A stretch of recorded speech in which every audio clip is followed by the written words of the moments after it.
Normalmente en esta fecha recordamos la muerte de Jesús y pensamos en todo lo que eso significa. Nos concentramos en sus sufrimientos, en sus dolores, en su humillación. Y el más reflexivo posiblemente se pregunte, ¿por qué tuvo que morir Jesús? Muchas respuestas se han dado a esta pregunta, pero las más certeras las encontramos aquí, en las Sagradas Escrituras. Y ellas nos revelan que el culpable de todo es el hombre pecador. Y tú y yo no tenemos que mirar hacia el lado, hacia el frente o hacia atrás para descubrir al verdadero culpable. Porque simplemente tenemos que hacer una introspección para quedar en evidencia ante nuestra propia conciencia de que somos pecadores y que somos culpables y que nada merecemos. Por lo tanto, nadie tiene que engañarse a sí mismo, porque no solamente la Biblia dice que todos hemos pecado y que hay justo ni siquiera uno, según Romanos 3:10, sino que el pecado lo vivimos a diario en nuestra propia carne. Sí, amigos, somos culpables ante Dios y no queda otra alternativa que la condenación. El apóstol Pablo es claro al afirmar que la paga del pecado es la muerte, según Romanos 6:23. Pero las buenas nuevas son que Jesús murió por nuestros pecados. ¿Y por qué murió por nuestros pecados? La respuesta es simple y única. Simplemente porque nos ama. Eso es lo que la palabra de Dios dice en Gálatas 2:20, que me amó y se entregó por mí. Y el libro de Efesios, en el capítulo 5 y versículo 25, dice que se entregó a sí mismo. Y el propio Señor Jesucristo lo confirma cuando dice que de tal manera amó Dios al mundo, que ha dado a su Hijo unigénito, para que todo aquel que en Él cree no se pierda, sino que tenga la vida eterna. Juan 3:16. Entonces, ¿por qué murió Jesús? Murió para que pudiésemos recibir el perdón y la vida eterna. Murió porque nos ama profundamente. ¿Y por qué nos ama? Amigos, el amor de Dios no tiene un porqué. Es gratuito. El apóstol Juan afirma que el amor consiste no en que nosotros hayamos amado a Dios, sino en que Él nos amó primero y que envió a su Hijo en propiciación por nuestros pecados. Primera de Juan 4, versículo 10. Sí, Dios envía a Jesús a salvarnos y lo envía a morir en la cruz. Pero alguien se preguntará, ¿Dios envía a su propio Hijo para ser machacado, molido, y viendo su sufrimiento se compadece de la humanidad y nos perdona?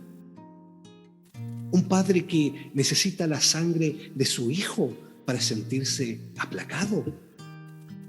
Amigos, esa no es una visión correcta.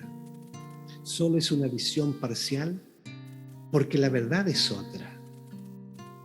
El sufrimiento de Jesús, que es espontáneo y libre.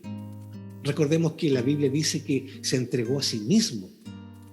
Es a los ojos del Padre algo tan precioso que su respuesta es hacerle al Hijo el mayor regalo que podía hacer: darle una multitud de hermanos. Es por eso que el Salmo mesiánico número 2 y versículo 8 dice: te daré por herencia las naciones y como posesión tuya los confines de la tierra. En realidad, es el Padre quien le paga una deuda al Hijo por haber venido a buscar y a salvar lo que se había perdido, según lo dice Lucas, capítulo 19 y versículo 10.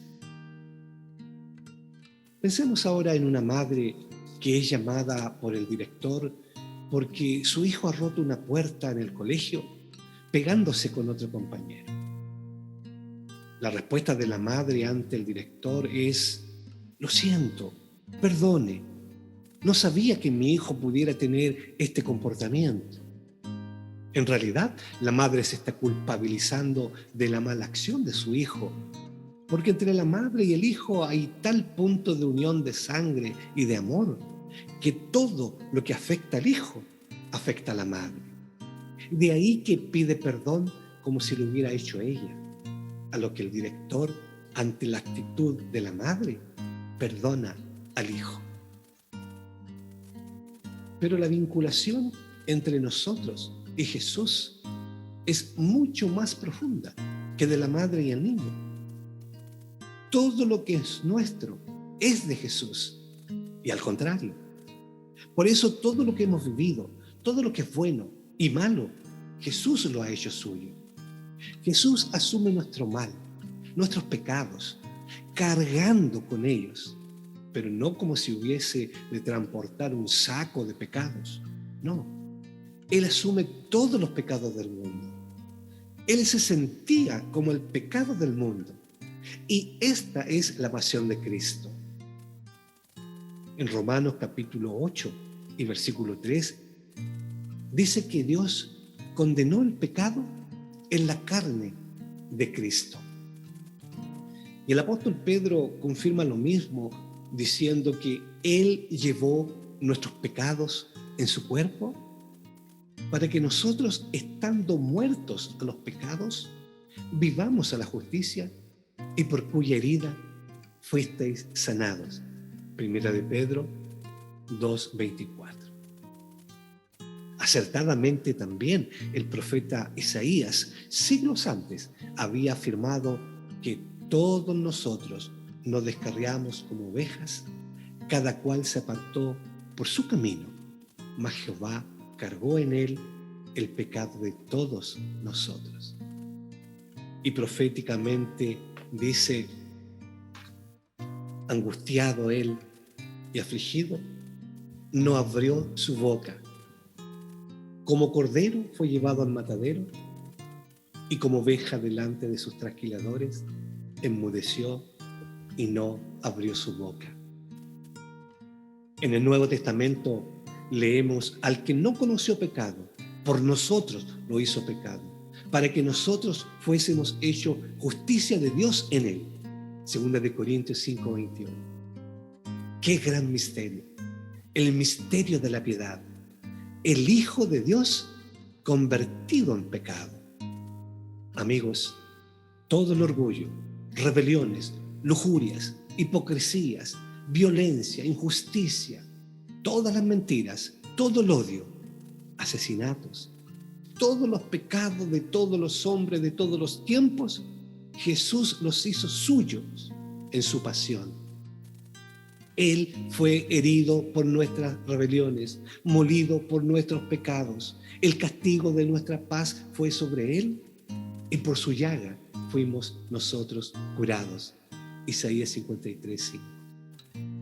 Y esta verdad corre como un hilo de oro a través de todas las Escrituras. En el libro de Efesios leemos que en Jesús tenemos redención por su sangre, el perdón de pecados según las riquezas de su gracia. Efesios 1:7. Así que, amigos, Jesús murió por todos nosotros para que obtuviéramos el perdón de nuestros pecados, nos dice Colosenses 1:14. ¿Por qué murió Jesús? Jesús murió para que todo aquel que en él cree no se pierda, mas tenga vida eterna. Por la culpa de Adán, dice las Escrituras, el pecado entró en el mundo y la muerte mediante el pecado. Así la muerte se extendió a todos los hombres por cuanto todos pecaron. Romanos 5:12. Sin embargo, la muerte de Jesús ha hecho posible que quienes ejercen fe en Él puedan librarse de la maldición del pecado y de la sentencia de muerte. ¿Qué podemos hacer como pecadores? ¿Existe esperanza para el ser humano? Claro que sí, porque el Señor constantemente nos busca y nos llama, así como lo hizo con Adán y Eva en el jardín del Edén, cuando preguntó: ¿dónde estás tú? Génesis capítulo 3. O como lo plantea en el libro de Apocalipsis, cuando dice: he aquí estoy a la puerta y llamo. Si alguno oye mi voz y abre la puerta, entraré a él y cenaré con él y él conmigo. Apocalipsis 3:20. Amigos, ¿aceptarás esta cariñosa invitación? Quiero recordar que no hay nada que podamos hacer por nosotros mismos que pueda arreglar nuestro pecado. Ni siquiera nuestras mejores acciones nos pueden ayudar en esto. Pero Dios, que nos ama con un amor incomprensible, quiere relacionarse con nosotros y arreglar nuestra situación de pecadores. A través de su palabra nos invita diciendo: venid luego y estemos a cuenta. Si vuestros pecados fueren como la grana, como la nieve serán emblanquecidos. Si fueren rojos como el carmesí, vendrán a ser como blanca lana. Isaías 1:18. Y en el capítulo 43, versículo 25, dice: yo soy el que borro tus rebeliones por amor de mí mismo y no me acordaré más de tus pecados. Maravillosa promesa. Amigos, la invitación está hecha. Todo depende de ti, porque el Señor está más que dispuesto a perdonarte y darte la vida eterna. Y como lo plantea el profeta Miqueas, Él volverá a tener misericordia de nosotros, sepultará nuestras iniquidades y echará en lo profundo del mar todos nuestros pecados. Miqueas 7:19. Y Él mismo nos dice: si se humillare mi pueblo, sobre el cual mi nombre es invocado, y oraren, y buscaren mi rostro, y se convirtieren de sus malos caminos, entonces yo oiré desde los cielos y perdonaré sus pecados y sanaré su tierra. Segundo de Crónicas 7:14. ¿Aceptarás esta maravillosa invitación? Ahora los invito a escuchar con profunda reflexión y corazón dispuesto para aceptar el llamado que el Señor nos hace a través de la hermosa alabanza titulada Si mi pueblo, basado en el segundo libro de Crónicas, capítulo 7, versículo 14, e interpretada por el coro Reunidos de la Iglesia Adventista Buenaventura de la ciudad de Santiago. Dios les bendiga y Dios los guarde.